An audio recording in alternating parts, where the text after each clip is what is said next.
बिस्मिल्लाहिर्रहमानिर्रहीम। अस्सलाम वालेकुम व्यूअर्स, उम्मीद है आप सब खैरियत से होंगे। आप सबको मैं अपने यूट्यूब चैनल एवरीडे साइकोलॉजी में वेलकम करता हूं।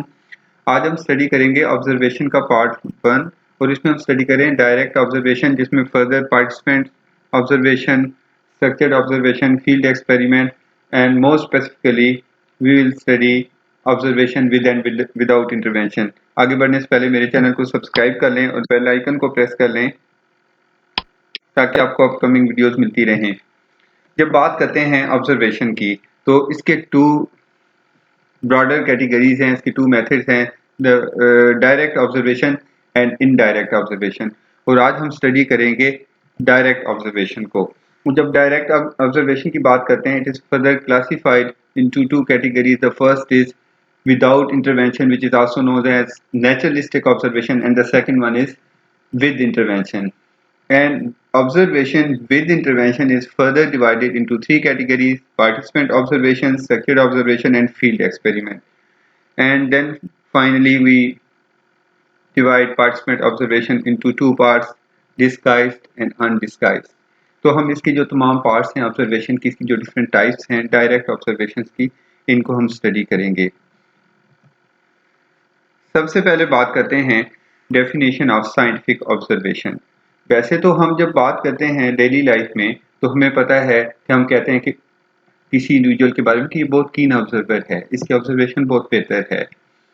लोग अपनी ऑब्जर्वेशन शेयर करते हैं लोगों के बारे में, चीज़ों के बारे में, अपने एक्सपीरियंसेस और कैसे उन्होंने इन चीज़ों को ऑब्जर्व किया। लेकिन जो डेली लाइफ में जो नॉन साइंटिफिक मेथड यूज़ करते हैं लोग, या जो सिक्स सेंस पे बेस करते हैं अपनी जजमेंट्स को, उन ऑब्जर्वेशंस में और जो साइंटिफिक ऑब्जर्वेशंस हैं, उनमें थ्री मेजर डिफरेंसेस हैं।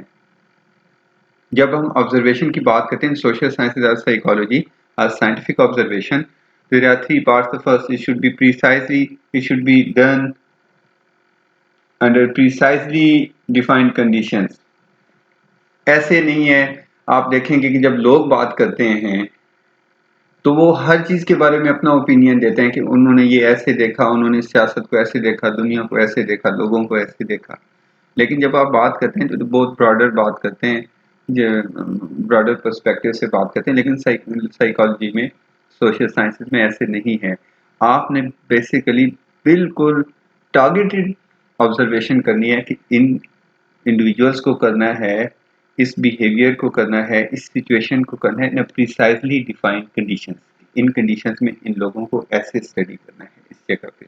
तो आप बिल्कुल टारगेट करते हैं, बिल्कुल आइडेंटिफाई करते हैं कैसे। तो एक जो हमारी scientific observation precisely defined condition में होगी, वो इस तरह से जनरल या ब्रॉड नहीं होगी, बहुत स्पेसिफिक होगी।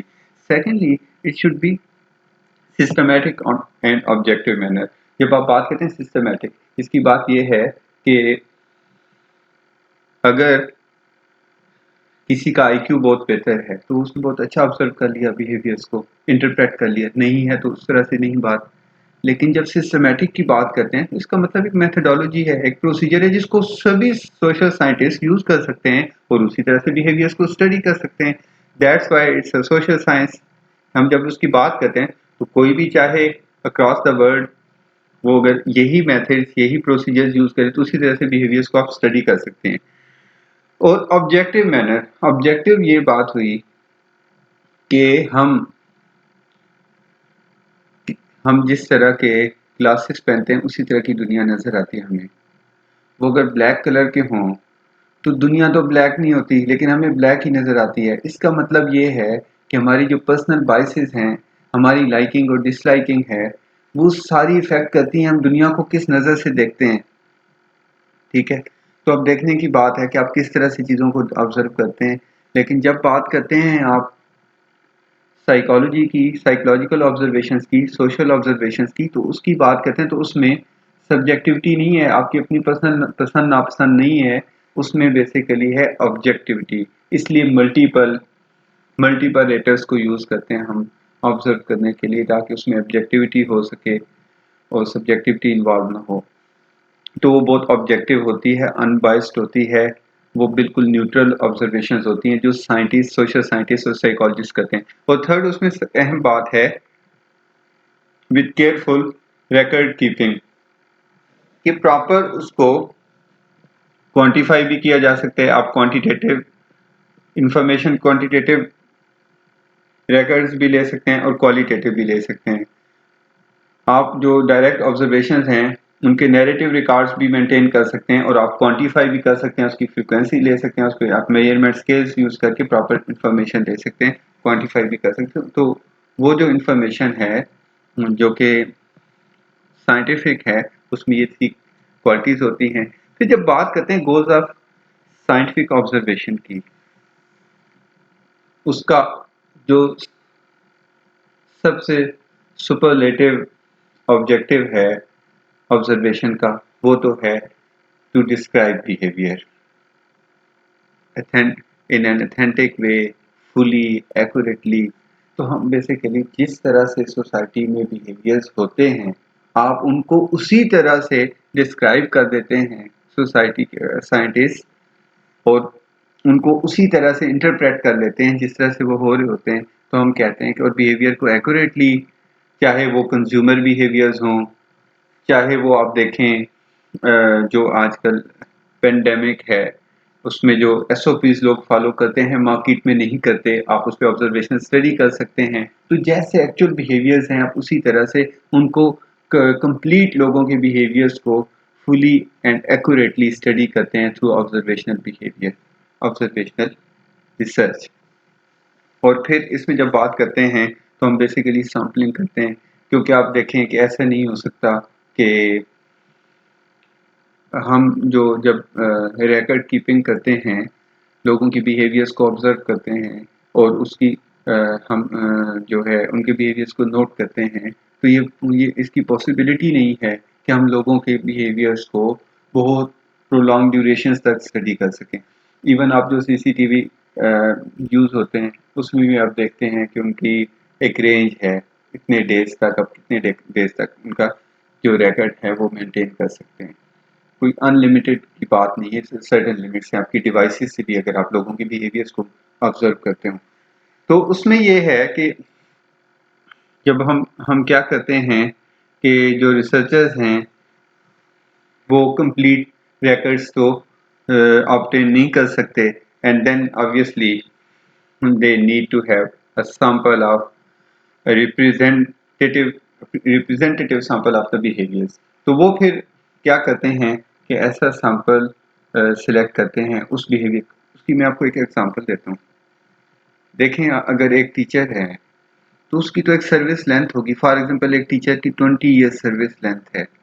अगर आप देखना चाहते हैं कि मोर एक्सपीरियंस्ड टीचर्स का टीचिंग स्टाइल कैसा है, तो क्या ये पॉसिबिलिटी है कि आप उसके एक वीक की भी क्लासेस को ऑब्जर्व कर सकें? Obviously the simple question is no, there is no possibility. तो आप क्या करते हैं कि किसी एक क्लास को 30 मिनट्स को रैंडमली या सिस्टमेटिकली कर लें। आप स्पेसिफिक टाइम की एक सैम्पलिंग लेके, या अगर आपके पास कुछ क्लासेस को वो पढ़ाते हैं तो हर क्लास में से आप 10 to 20 मिनट्स की उनकी ऑब्जर्वेशन कर लें, तो आपको तब भी पता चल जाएगा अगर वो वाकई ही रिप्रेजेंटेटिव सैंपल है तो फिर हम कह सकते हैं कि वो उसको हम जनरलाइज भी बात में कि इनके ओवरऑल टीचिंग स्टाइल इस तरह का है। जो एक्सपीरियंस टीचर्स होते हैं तो हम क्या करते हैं, सैंपल लेते हैं। हम कंप्लीट बिहेवियर्स को, लोगों की पूरी लाइफ को ऑब्जर्व नहीं कर रहे होते, हम उनके जैसे देखें ना, जब हम बॉडी लैंग्वेज की बात करते हैं तो बॉडी लैंग्वेज में क्या होता है, अब सर्टेन क्लूज होते हैं कि एक इंडिविजुअल का ओपन बॉडी पोस्चर है या क्लोज बॉडी पोस्चर है, उसकी केस क्या है, स्टेयरिंग क्या है, आई कांटेक्ट क्या है, ओपन हैंड्स हैं, क्लोज्ड हैंड्स हैं, किस तरह के आपकी जो बॉडी लैंग्वेज है उसके एक सैंपल लेते हैं ना। सैंपल से आप देख सकते हैं इसमें कितना कॉन्फिडेंस है, इसमें इसका एक्सप्रेशन कितना फ्लुएंट है। तो ये बेसिकली आप उससे उससे जजमेंट करते हैं ना उसके एग्जांपल से। ये तो नहीं है आप फॉर एग्जांपल इंटरव्यू कहते हैं, interview is less a test of knowledge and more a test of confidence. तो वो जितनी देर के लिए आप 5 मिनट्स टू 10 मिनट्स के इंटरव्यू पे जाते हैं, जो आपने 16 ईयर्स ऑफ आपकी एजुकेशन होती है उसकी बेसिस पे आपने जितना कॉन्फिडेंस गेन किया होता है वो उस 5 मिनट्स में उसकी असेसमेंट करते हैं। तो ये हम इसी तरह कंप्लीट बिहेवियर को नहीं, उस किसी के सैंपल को, उसके सैंपल जो है लेते हैं, a part of behavior is studied a specific time. For the specific time it could be studied. For the specific behaviors we can take a sample of specific behaviors or specific time spans. तो हम complete जो है observations नहीं ले सकते। जैसे मैंने आपको टीचर की एग्जांपल दी, जैसे मैंने आपको इंटरव्यू की एग्जांपल दी, अब ये पॉसिबिलिटी नहीं है, आपके पास बहुत सारे कैंडिडेट्स होते हैं, ये पॉसिबिलिटी नहीं है कि आप कहें कि आप हर इंडिविजुअल को प्रॉपर उसकी प्रेजेंटेशन लें, उसकी पॉसिबिलिटी नहीं है। तो इसीलिए ये मैं आपको बताता हूँ, उसमें भी सैम्पलिंग करते हैं। तो इसमें जब सैम्पलिंग करते हैं वो किस तरह की करते हैं वो हम देखते हैं। इसमें 2 टाइप्स की सैम्पलिंग करते हैं। एक हम टाइम सैम्पलिंग करते हैं, जो मैंने आपको अभी बताया, एक सिचुएशन सैम्पलिंग करते हैं। तो बात ये है, ये जो जब हम बात करते हैं एक्सटर्नल वैलिडिटी की, एक्सटर्नल वैलिडिटी की बात ये है, मैंने अभी बात की कि अगर आपने एक्सपीरियंस टीचर्स के टीचिंग स्टाइल को स्टडी करना है कि कैसे होता है, ज़्यादा इंटरेक्टिव होते हैं, नहीं होते, फैसिलिटेटिंग।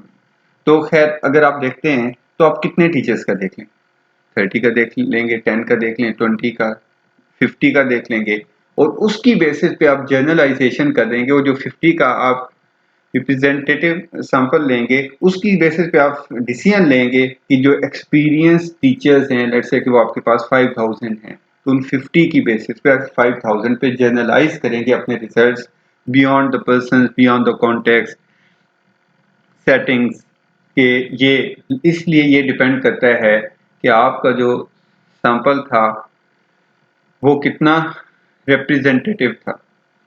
तो ये आप to extent, the extent to which observations may be generalized to different populations, settings and conditions, external, which is external validity, depends on how behavior is sampled. तो आपने किस तरह से उन behaviors की sampling की है उस पे डिपेंड करता है कि आपका जो सैंपल था, आपने जो सैम्पलिंग की है वो किस वक्त की है। तो वो आप देखें, उसमें ये इम्पोर्टेंट है कि आप देख, फॉर एग्जांपल मैं आपको बताऊं, टाइम सैम्पलिंग ही देख लें। अगर आप फर्स्ट टाइम यानी मॉर्निंग में, जब लोगों के ज़्यादा पॉजिटिव मूड्स होते हैं, ज़्यादा फ्रेश फील कर रहे होते हैं, एनर्जेटिक होते हैं बोलने में, उस टाइम में अगर आप सारे टीचर्स की करते हैं ऑब्जर्वेशन, टीचर्स टीचिंग स्टाइल्स की, वो बहुत डिफरेंट होगी। जैसे जैसे दिन गुजरता जाता है मूड भी ऑफ होते जाते हैं आपके।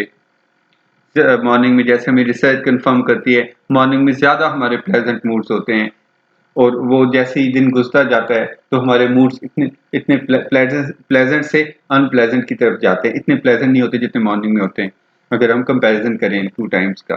तो अगर आप फर्स्ट टाइम में यानी मॉर्निंग की क्लासेस से ले रहे हैं, और अगर आप इवनिंग की या आफ्टरनून की क्लासेस से ले रहे हैं, तो बड़ा डिफरेंस होगा टीचर के। ज़ाहिर एग्जॉस्शन होती जाती है, आप में वो एनर्जी लेवल नहीं रहता, उस तरह से एक्टिविटी आपकी उस तरह की इतनी आपकी जो स्पीच है उस पर इफेक्ट करती है, आपकी एग्जॉस्शन जो होती है जैसे दिन गुजरता जाता है। तो बड़ा टाइम पे डिपेंड करेगा कि आपने किस टाइम पे लोगों से डाटा कलेक्ट किया। तो हम टाइम सैम्पलिंग की बात करते हैं, refers to researchers choosing time intervals for making observations either systematically और रैंडमली। सिस्टमैटिकली अगर आपने किया है, यानी आपने कहा है कि आपने हर जो टीचर है उसकी एक वीक में आपने जो इवन डेज हैं, इवन हैं या आर्ड हैं, आपने देखा कि आपने फर्स्ट की लेनी है, फिर थर्ड डे पे उसकी लेनी है, फिर फोर्थ डे पे ऑब्जर्वेशन लेनी है टीचर की, फिफ्थ डे पे टीचर की क्लासेस की ऑब्जर्वेशन लेनी है। आपने कोई सिस्टमेटिकली डिसाइड किया हुआ है, या आपने ये डिसाइड किया कि एक दिन में टीचर की अगर 4 क्लासेस हैं तो हर क्लास के फर्स्ट 10 मिनट्स की लेनी है, या रैंडमली डिसाइड किया हुआ है आपने। जैसे आजकल आप देखें ऑनलाइन क्लासेस की जो मॉनिटरिंग है, इस रैंडम, सिस्टमेटिक नहीं है कि आपको नहीं पता कि जी आज आपकी मॉनिटरिंग किसी भी वक्त जो मॉनिटरिंग पर्सन्स हैं, जो जिन्हें डिप्यूट किया गया इसके आपने मॉनिटरिंग करनी है ऑनलाइन क्लासेस प्रॉपर, उनकी क्वालिटी क्या है, टीचिंग की जो ऑनलाइन क्लासेस के थ्रू नॉलेज डिलीवर किया जा रहा है, स्टूडेंट्स के प्रॉब्लम्स तो नहीं है, उनकी कनेक्टिविटी के इश्यूज, तो वो किसी वक्त भी आपकी जूम की मीटिंग को ज्वाइन कर सकते हैं। इससे रैंडम ऑब्जर्वेशन, कि वो रैंडम ऑब्जर्वेशन ले रहे हैं, तो ये सिस्टमेटिक ऑब्जर्वेशंस नहीं है। तो इसकी बात करते हैं कि आप सिस्टमेटिकली भी इसको कर सकते हैं और रैंडमली भी कर सकते हैं। When researchers are interested events that happen infrequently. They rely on event sampling to sample behavior. जब हम टाइम सैम्पलिंग की बात करते हैं तो ऐसे नहीं होता कि हम अगर एक ऑब्जर्वेशन करते रहें, जैसे अगर आपने कोरोना एसओपीज की ऑब्जर्वेशन करनी है मार्केट में, तो बड़ी डिफरेंट ऑब्जर्वेशन होगी। आप कभी ईद के डेज जो हमारे या डिफरेंट कोई हमारे जो नेशनल हॉलीडेज होते हैं वो देख लें, या डिफरेंट इवेंट्स होते हैं उन पे देखें, वहाँ पे एसओपीज कैसे फॉलो होते हैं। और जब आप देखते हैं डेली लाइफ में कैसे एसओपीज फॉलो, तो कुछ ऐसे इवेंट्स होते हैं जिसमें डिफरेंट होती हैं चीज़ें, वो जनरल नॉर्मल लाइफ में हम देखते हैं तो उस तरह से नहीं होती। जैसे पेपर्स के डेज में स्टूडेंट्स की के सोशल इंटरेक्शंस की नेचर काफ़ी चेंज होती है as compared to the remaining days.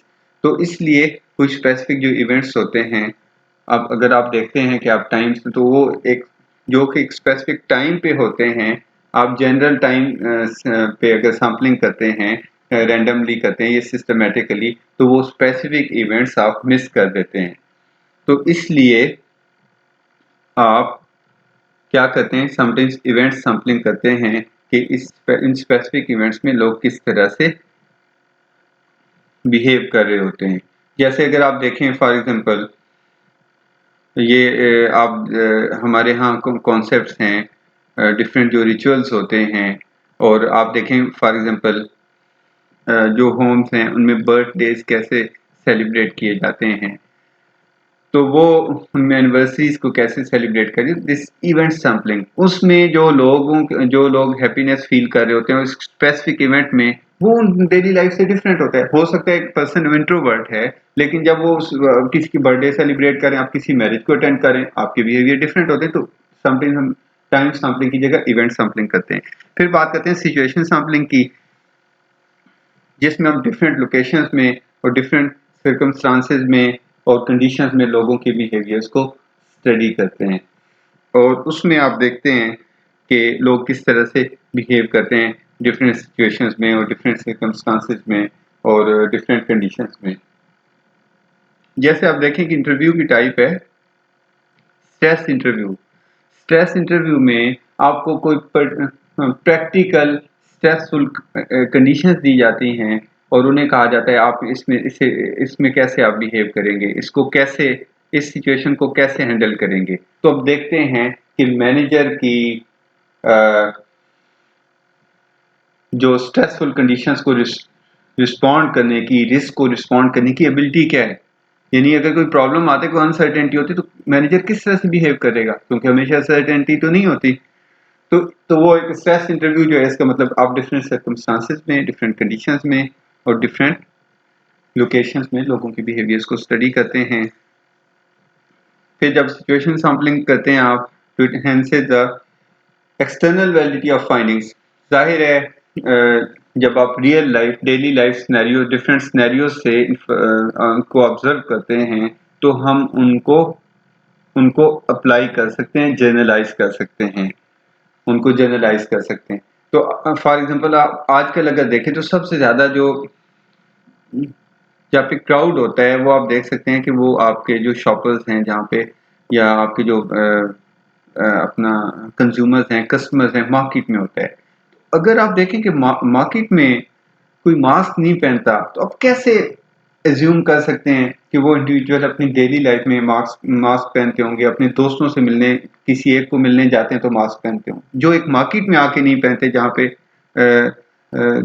हजारों लोग हैं, वहां पे अगर आप नहीं पहनते, तो इसका मतलब जब हम सिचुएशनल सैम्पलिंग करते हैं तो उसको जनरलाइज किया जा सकता है डेली लाइफ पे, उससे जो हमें ऑब्जर्वेशन आती है, तो उसकी एक्सटर्नल वैलिडिटी हाई होती है। External validity means how much we can generalize our findings beyond context and onto different populations and settings etc. फिर हम बात करते हैं, आप जब आप सिचुएशन सैम्पलिंग करते हैं तो समटाइम्स आप पूरे सिनेरियो को, सिचुएशंस को स्टडी कर रहे होते हैं, समटाइम्स नहीं, आपने मार्केट में स्टडी करना है। तो आप मार्केट में स्टडी करें तो आप देखते हैं कि जी जो कोविड-19 का सबसे जो ज़्यादा रिस्क है, जो एट रिस्क हमारी पॉपुलेशन का सेगमेंट है वो है आपके जो ओल्ड एज के लोग हैं, यानी को 60 प्लस के जो लोग हैं वो ज़्यादा रिस्क पे हैं। तो आप देखें कि मार्केट में स्पेसिफिकली आप किस पे टारगेट कर रहे हैं, जो आपके लेट एडल्टहुड के लोग हैं, कि इनको कम्युनिकेट किया गया है through media, through smartphone tones और डिफरेंट मेथड्स के थ्रू इनको कम्युनिकेट किया गया है, इनको एजुकेट किया गया कि सबसे ज्यादा आपके लिए रिस्क है। तो अब एक स्पेसिफिक कॉन्टेक्स्ट यानी सिचुएशन यानी कि मार्केट में आप सिर्फ जो लेट एडल्टहुड के लोग हैं यानी जो ओल्ड पीपल हैं उनको आप सीनियर सिटीजन्स को आप ऑब्जर्व कर सकते हैं with in the situation, specific people को भी ऑब्जर्व कर सकते हैं सिचुएशन सामने में। इसके बाद हम देखते हैं कि जब ऑब्जर्वेशन की टाइप्स की बात करते हैं तो एक डायरेक्ट ऑब्जर्वेशन जो है और इनडायरेक्ट ऑब्जर्वेशन की बात करते हैं जब हम, तो इसमें से हम देखते हैं कि इसको फर्दर जब हम डायरेक्ट ऑब्जर्वेशन को क्लासीफाई करते हैं तो डायरेक्ट ऑब्जर्वेशन की 2 टाइप्स हैं, ऑब्जर्वेशन विदाउट इंटरवेंशन और विद इंटरवेंशन। तो जो ऑब्जर्वेशन विदाउट इंटरवेंशन है जिसको नेचुरलिस्टिक ऑब्जर्वेशन भी कहते हैं, कि आपने जाके इंटरफेयर नहीं करना, इंटरवीन नहीं करना, जिस तरह से डेली लाइफ में रूटीन लाइफ में चीजें होती हैं उनको वैसे ही ऑब्जर्व करना है। आप कभी सोचें जब स्कूल में पता चलता था हमें कि जी जो स्कूल्स के जो हाई ऑफ्स हैं, जो ऑफिसर्स हैं, जो स्कूल के जो हाई टॉप मैनेजमेंट जो एडमिनिस्ट्रेशन है वो आज विजिट करेगी, तो अब स्कूल देखते थे वो कितना क्लीन होता था और कितनी वेल ऑर्गेनाइज सिटिंग अरेंजमेंट्स और यूनिफॉर्म उस दिन कहते कि ये करके हैं वो कर, तो वो जब विजिट होता था तो स्कूल कैसा होता था। तो इसका मतलब ये हुआ। अच्छा ऐसे देख लें, आपको पता हो कि किसी दिन हमारे घर में मेहमानों ने आना है, तो जाहिर है हम थोड़ी सी केयर तो करते हैं कि बाहर से लोग आएंगे तो वो घर में देखेंगे, तो हाँ, वैसे हम अपनी ज़िंदगी जैसे मर्जी गुजारें, घर का मतलब ही ये है कि हम उसमें आज़ाद हैं और हम अपनी मर्जी से ज़िंदगी गुजार सकते हैं जैसे हम चाहें, हमें किसी की फिक्र नहीं है। लेकिन जब हम देखते हैं कि हमें पता हो कि बाहर से लोग आएंगे तो हम थोड़ी सी तो केयर करते हैं चीज़ों को थोड़ा सा, तो हमारा जो एक्चुअल बिहेवियर होता है वो तो शो नहीं, वो तो हम नहीं सर देखें हमारे यहाँ क्या होता है कि हमारा कलेक्टिविस्ट कल्चर है। रिश्ते पे देखते हैं, जब लोग रिश्तों पे जाते हैं रिश्ते देखने, तो वो रिश्ते करते वक्त जब लोग देखने जाते हैं तो उस वक्त जो चीजें उन्हें वो कहते हैं, बाद में कहते हैं वो ये क्या वो क्या, तो उस वक्त उनको चीजें क्यों, क्योंकि वो नेचुरलिस्टिक ऑब्जर्वेशन नहीं है, उसमें बहुत सारी चीजें जो होती हैं वो चेंज की हुई होती, कैमोफ्लेज करते हैं उसको। तो आपको जो light side of everything is presented.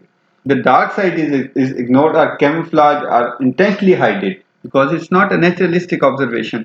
तो बात ये हो गई कि ये जो नेचुरलिस्टिक ऑब्जर्वेशन जो है उसका पर्पस ये है कि उसका गोल क्या है, to describe behaviours as it normally occurs and to examine relationship among variables। फिर हम देखते हैं ये चीज इससे लिंक्ड है, ये चीज इससे लिंक्ड है। तो फिर जब नेचुरलिस्टिक ऑब्जर्वेशन करते हैं इसकी बहुत ज़्यादा एक्सटर्नल वैलिडिटी होती है। सारे ऑब्जर्वेशनल मेथड्स में नेचुरलिस्टिक ऑब्जर्वेशन की सबसे ज़्यादा एक्सटर्नल वैलिडिटी होती है, क्योंकि आप रियल लाइफ को ऑब्जर्व कर रहे हैं जैसे जिंदगी में चीज़ें होती हैं।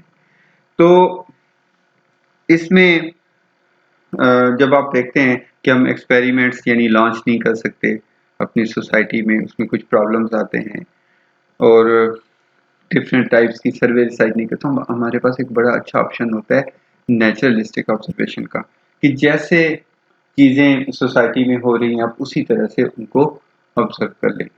उसके बाद है जो कि, लेकिन आपके नॉलेज के लिए, जो साइकोलॉजिस्ट हैं वो या वैसे जो सोशल साइंटिस्ट हैं वो ऑब्जर्वेशन विद इंटरवेंशन को ज़्यादा यूज़ करते हैं as compared to observation without intervention.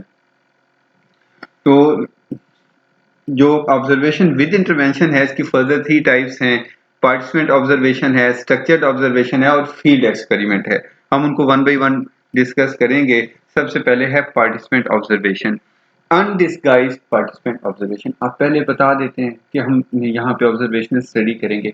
जो एंथ्रोपोलॉजिस्ट हैं, एंथ्रोपोलॉजी कल्चरल स्टडीज, वो जो एथनोग्राफिक रिसर्च करते हैं, वो बेसिकली पहले बता, आप किसी मज़ार पे गए, किसी श्राइन पे गए, पहले उन्हें बता दिया कि हम यहाँ पे रुकेंगे, कुछ ऐसा लोगों को ऑब्जर्व करेंगे, वो किस तरह से श्राइन बिहेवियर क्या है।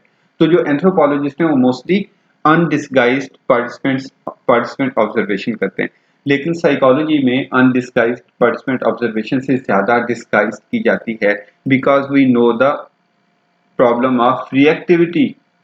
रिएक्टिविटी क्या है, मैंने अभी बात की, जब हमें पता चलता है कि लोग हमें ऑब्जर्व कर रहे हैं, तो आप क्लास में बैठे हैं, आपको पता चला कि टीचर ने आना है, तो आप, ये हो ही नहीं सकता कि आप जैसे मर्जी बैठे थे वैसे ही बैठे थे, अनटिल अनलेस कि आप बहुत बड़े वेल मैनर्ड वे में बैठे थे। अदरवाइज आप क्या है, आप वहां पे आप क्लास में बैठे चिप्स खा रहे होते हैं अक्सर बच्चे, तो वो चिप्स लेके अपने बैग में डाल लेते हैं, क्यों कि टीचर आ रहा है। तो ये है रिएक्टिविटी, जब हमें पता चलता है, हमें ऑब्जर्व किया जा रहा है, हमारे बिहेवियर्स में चेंजेस आती हैं, ठीक है। तो अब उसके बाद आप देखेंगे, तो एक तो है अनडिस्गाइज कि आप अपना पर्पस शो कर देते हैं, लेकिन एक है डिस्गाइज कि इसमें क्या करता है कि those who are being observed do not know that they are being observed. इसमें आप अपना पर्पस उन पे डिस्क्लोज नहीं करते कि उन्हें ऑब्जर्व किया जा रहा है, जिनके आप बिहेवियर्स को ऑब्जर्व करते हैं। और इसमें as you might imagine, people do not always behave in a way they ordinarily would when they know their behavior is being recorded। मैंने आपको भी जो बात बताई कि जब ये हमें पता, ये नेचुरल हो ही नहीं सकता कि हमें पता चल जाए कि हमें कोई ऑब्जर्व कर रहा है तो हमारे बिहेवियर्स नॉर्मल रहे हैं, ये बहुत मुश्किल है। लेकिन जब हम बात करते हैं, क्योंकि साइकोलॉजिस्ट ज़्यादा डिस्गाइज यूज करते हैं, मोस्टली जिसको ऑब्जर्व किया जा रहा है उसको नहीं पता होता, तो उसमें प्रॉब्लम्स आते हैं, एथिकल कुछ कंसर्न्स हैं कि जैसे प्राइवेसी का इशू है, आप लोगों की से परमिशन, आप इन्फॉर्म कंसेंट क्या है कि आप लोगों को जाहिर है बताना चाहिए आपको। तो फिर इसमें ये बेसिकली एथिक्स के जो इश्यूज हैं, खासकर right of privacy and inform consent के आप पहले उन्हें बताते हैं रिसर्च के बारे में, फिर उनसे परमिशन लेते हैं, इन दोनों को के प्रॉब्लम्स आते हैं जब आप डिस्गाइज्ड पार्टिसिपेंट ऑब्जर्वेशन करते हैं। तो खैर इसमें जो हम फ्रॉम आइदर साइड हम डिस्गाइज करें या अनडिस्गाइज करें, तो ये बेसिकली आप हमें हेल्प आउट करती है to observe behaviours and situations that are not usually open to scientific observation. जिन चीज़ों को आप सर्वे के थ्रू नहीं ऑब्जर्व कर इंफॉर्मेशन कलेक्ट कर सकते, एक्सपेरिमेंट्स के थ्रू नहीं कर सकते, तो ये आपके पास ऑब्जर्वेशन एक बड़ा इंपॉर्टेंट टूल है। जैसे सर्वे देखने का सेल्फ रिपोर्टेड डाटा है, आप किसी को कहते हैं कि ये आप इंफॉर्मेशन दें, अब लाजमी नहीं है कि वो करेक्ट इंफॉर्मेशन दें, लेकिन ऑब्जर्वेशन जब हम करते हैं तो उससे आप काफ़ी हद तक करेक्ट इंफॉर्मेशन जो है वो कलेक्ट कर सकते हैं। If individuals change their behaviour when they know they are being observed, this is reactivity. Their behaviour में no longer be representative of their normal behaviour, this is what we know as reactivity, यानी वो change करते हैं। And do remember, researchers want to describe people's usual behavior, not unusual, क्योंकि unusual तो fake होता है। जैसे मैंने आपको भी एग्जांपल दी थी कि रिश्तों पे, तो आप जो है आप मेरी एक वीडियो देखें, वाई राइट डिसीजंस फेल, सही फैसले क्यों नाकाम होते हैं, आप वो वीडियो जरूर देखें, तो आपको पता चलेगा कि किस तरह से हम चीजें देख ही नहीं जाए, फेलियर टू सी इंफॉर्मेशन, क्योंकि हमारे सामने चीजें कैमोफ्लेज होती हैं, हमें वो चीजें हमें नजर ही नहीं आ रही होती उस वक्त, जो बाद में नजर आती हैं, क्योंकि बाद में तो हम नेचुरलिस्टिक ऑब्जर्वेशन करते हैं। तो ये बात इंपॉर्टेंट है कि एक अनयूजुअल सर्कमस्टांसेस में आप कभी भी ट्रू रिकॉर्ड ऑफ बिहेवियर नहीं मेंटेन कर सकते। स्ट्रक्चर्ड ऑब्जर्वेशन जो है, इसमें आप इसको आप ऐसे अंडरस्टैंड करें कि एक रिसर्चर खुद से कोई मैनिपुलेशन करता है और फिर उसको ऑब्जर्व करता है। अब आप सोचेंगे कि जब इसमें मैनिपुलेशन कर रहे हैं, हम एक्सपेरिमेंट यानी फील्ड एक्सपेरिमेंट में भी मैनिपुलेशन करते हैं, तो इनमें डिफरेंस क्या है? तो इनमें जो मेन डिफरेंस है वो है कि हमारे यहाँ फील्ड फील्ड जो एक्सपेरिमेंट करते हैं हम ऑब्जर्वेशन रिसर्च में, उसमें बहुत ज़्यादा कंट्रोल होता है हमारा कंडीशंस पे as compared to structured observation. तो हम बात करते हैं इसकी researchers intervene to exert some control over the events they are observing. The degree of intervention and control over events is less, however, than that seen in the field experiment. जो मैंने आपको भी बात बताई है, set up its observation by design, not uh, not a naturalistic observation. Set up. Often the observer intervenes in order to cause an event to occur or to set up a situation. आप situation को जैसे हो रही है naturally उसको जाके observe नहीं कर रहे, आप खुद situation को वहां पे launch कर रहे हैं. Set up a situation. मैंने कहा observation by design to so that events can be more easily recorded. तो ये आप बेसिकली वहां पे एक सिचुएशन एंटीसीडेंट्स क्रिएट करते हैं ताकि उसके कॉन्सिक्वेंसेस देखे जा सकें. Researchers may create elaborative procedures to investigate a particular behavior fully. उसके बाद आप देखते हैं ये जो एक स्टडी है बहुत इंटरेस्टिंग है. एक सोशल साइकोलॉजी में आप कॉन्सेप्ट पढ़ेंगे इन अटेंशनल ब्लाइंडनेस. इन अटेंशनल ब्लाइंडनेस ये है जो मैंने जिसके बारे में आपसे अभी भी बात की थी वाई राइट टीसीएस फेल में, कि फेलियर टू सी इंफॉर्मेशन. हमारी आंखों के सामने चीजें होती हैं, हमें नजर नहीं आती. हमारी आंखों के सामने हो रही होती हैं और हमें नजर नहीं आती. तो इसमें आप देखें फेलियर टू सी इंफॉर्मेशन में जैसे एक आप देखते हैं कि हमें बाद में पता चलता है कि हाँ ये बात तो थी. तो इसको कहते हैं इन अटेंशनल ब्लाइंडनेस, कि हमारी अटेंशन फेलियर की वजह से, हमारी डिवाइडेड अटेंशन की वजह से हम ब्लाइंड हो जाते हैं और उसकी वजह से हमें चीजें, हमारी आंखों के सामने मौजूद चीजें हमें नजर नहीं आती. तो एक रिसर्चर ने बड़ा इंटरेस्टिंग एक्सपेरिमेंट किया. ये आप देख सकते हैं, साथ एक पिक्चर है आपके सामने एक क्लॉन की, मस्करा जिसे कहते हैं हम, मस्करा. तो रिसर्चर ने किया ये कि उन्होंने एक कैंपस था जहां से स्टूडेंट्स गुजरते थे, वहां पे ये मस्करा खड़ा हो गया और वहां वो देखना ये चाह रहे थे कि जो आजकल स्मार्टफोन बहुत ज्यादा यूज हो रहे हैं और उसकी वजह से बहुत ज्यादा हादसे हो रहे हैं, आजकल बहुत सारे एक्सीडेंट्स हो रहे हैं स्मार्टफोन यूज करने की वजह से. बहुत से कार एक्सीडेंट्स मैंने खुद कार एक्सीडेंट होते देखा है स्मार्टफोन यूज करने की वजह से हुआ. तो खैर कहने की बात, जब आप स्मार्टफोन यूज करते हैं आपकी डिवाइडेड अटेंशन होती है. जैसे साथ कोई बात कर रहा होता है तो आपको पता ही नहीं होता कि बात हो रही है, लोगों में बात हो रही है, आपको आप बाद में वो जब आप पूछते हैं जी क्या बात है तो वो सब हंसने लग जाते हैं कि हमारी अटेंशन डिवाइडेड हो, तो स्मार्टफोन में ऐसे इन्वॉल्व हो जाते हैं. तो इन्होंने ये देखने के लिए कि क्या स्मार्टफोन जो है, इन्होंने क्या किया, कॉन्फिडरेट, ये कॉन्फिडरेट थे इनका, ये आप देख सकते हैं. कॉन्फिडरेट वो होते हैं जो पार्टिसिपेंट की तरह बिहेव कर रहे होते हैं लेकिन वो एक्चुअल पार्टिसिपेंट नहीं होते. तो क्या किया उन्होंने, स्ट्रक्चर्ड ऑब्जर्वेशन की, they created procedures the extent for noting whether people are more likely to exhibit inattentional blindness while using a cell phone. The researcher classified pedestrians into one of the four groups. Cell phone user, उन्होंने 4 group बना लिए. जी cell phone users हैं, single walker हैं जो अकेले जा रहे थे, सेल फोन जो यूज करते हुए गुजर रहे थे जो सिंगल वॉकर थे, बगैर अकेले जो वहां से गुजर रहे थे, विद नो इलेक्ट्रॉनिक्स, उनके पास कोई इस तरह की डिवाइस नहीं थी.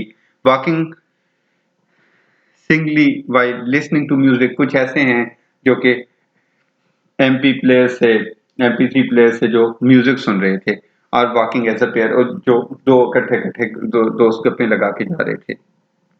पता क्या चला इन फाइंडिंग से, ये मस्करा वहां पे खड़ा था और ये वहां पे मस्करा क्या कर रहा था, ये डिफरेंट ऐसी हरकत कर रहा था जो अटेंशन सीकिंग थी कि हर बंदा देखे कि ये क्या कर रहा है.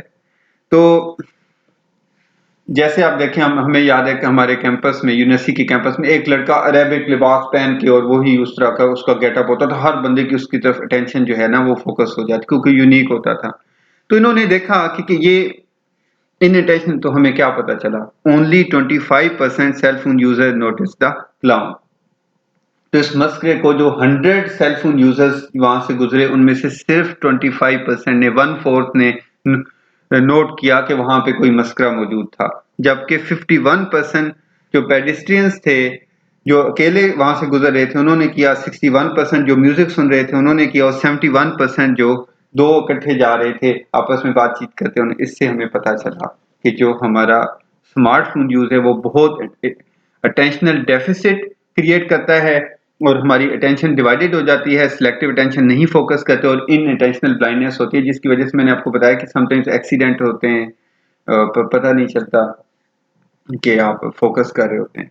तो ये एक स्ट्रक्चर्ड ऑब्जर्वेशन थी जिसने रिसर्चर ने खुद वहां पे कंडीशंस को मैनिपुलेट कर दिया। आपने खुद देखा कि कैसे उन्होंने कॉन्फिडरेट लिया और किस तरह से उसने एक सिचुएशन वहां पे क्रिएट की। वो मस्करा जो था उसने अटेंशन सीकिंग बिहेवियर्स वहां पे शो किए, लेकिन जो लोग स्मार्टफोन यूज कर रहे थे उनमें से सिर्फ 1/4 75% ने नोट ही नहीं किया कि यहाँ पे कोई डिफरेंट काम भी हो रहा है। इवन डिफरेंट हो यानी इससे सोचें कि उनकी जो नॉर्मल लाइफ में क्या ऑब्जर्वेशन होगी।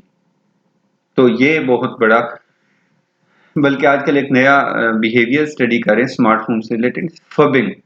फबिंग ये है कि जब आप स्मार्टफोन यूज कर रहे होते हैं, कोई आपसे बात करते हैं तो आप उसको उससे हार्श टोन में बात करते हैं, उसको स्नब करते हैं कि मुझे तंग ना करो। तो ये आजकल वो जैसे कहते हैं आप इरिटेट करना, इरिटेटिंग से हो जाते हैं, आप गुस्सा कर जाते हैं, तो इसे फबिंग कहते हैं। ये भी स्मार्टफोन के यूज की वजह से, एक्सेसिव यूज की वजह से लोगों में आ रहा है। तो ये आपने देखी स्ट्रक्चर्ड ऑब्जर्वेशन, कैसे उन्होंने अब पूरा वहां पे सेटअप लॉन्च किया ताकि लोगों के बिहेवियर्स को ऑब्जर्व कर सकें इंस्टेड ऑफ नेचुरलिस्टिक ऑब्जर्वेशन।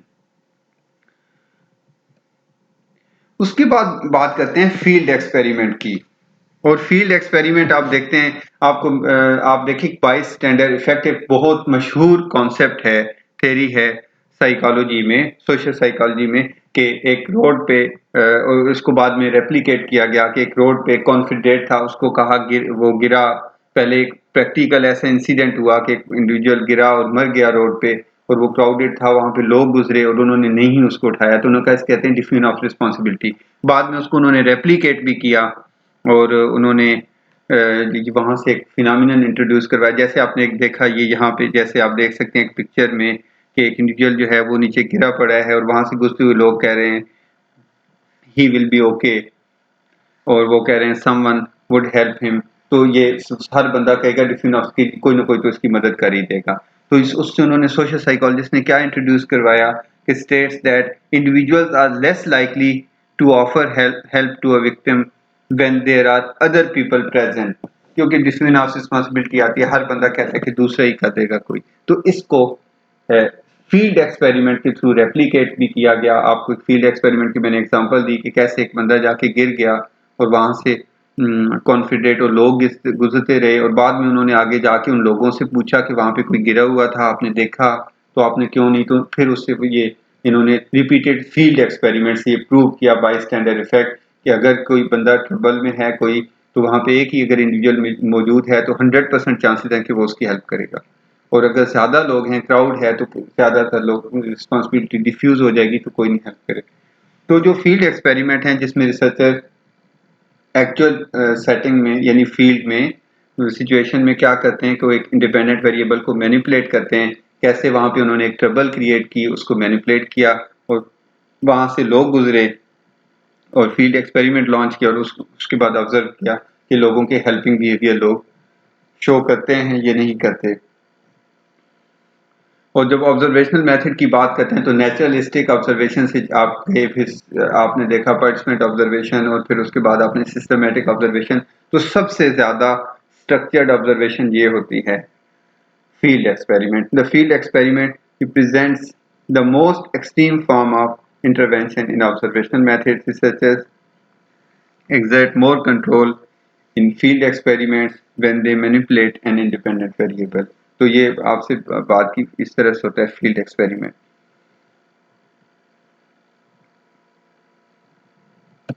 इस वीडियो को गौर से देखें।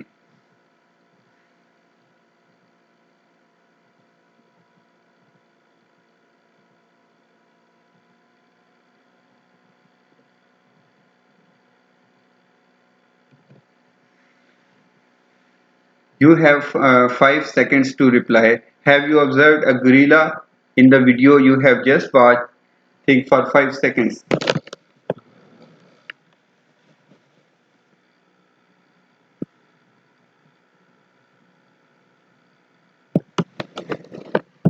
This was a test of selective versus divided attention.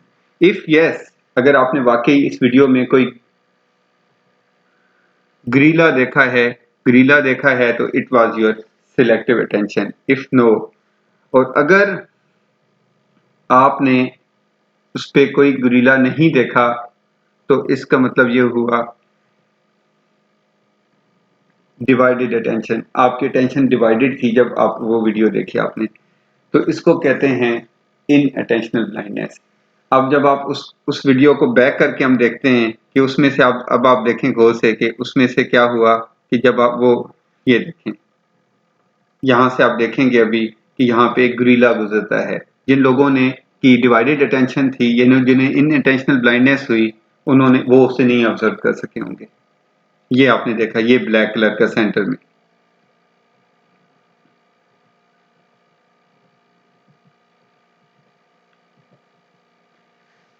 You will be happy to know that you have participated in an observational study right now. Think how this participation was undertaken. अब आप जरा सोचें कि कैसे एक observational study की गई आपके सामने और आपकी इन अटेंशनल ब्लाइंडनेस को टेस्ट किया गया. और अगर आपने वाकई जब फर्स्ट टाइम उस वीडियो क्लिप को देखा और आपने वाकई वहाँ उसमें कोई नॉन ह्यूमन पार्टिसिपेंट नहीं देखा, आपने वहाँ पे कोई एनिमी नहीं देखा, तो इसका मतलब ये हुआ कि आपकी डिवाइडेड अटेंशन है. This was a test of divided attention. You have just participated in a observational study. ये एक ऑब्जर्वेशनल एक्सपेरिमेंट होता है इन अटेंशनल ब्लाइंडनेस जो यहाँ पे अभी कंडक्ट किया गया. उम्मीद है आपको इससे फ़ायदा होगा. अपना बहुत सा ख्याल रखिएगा.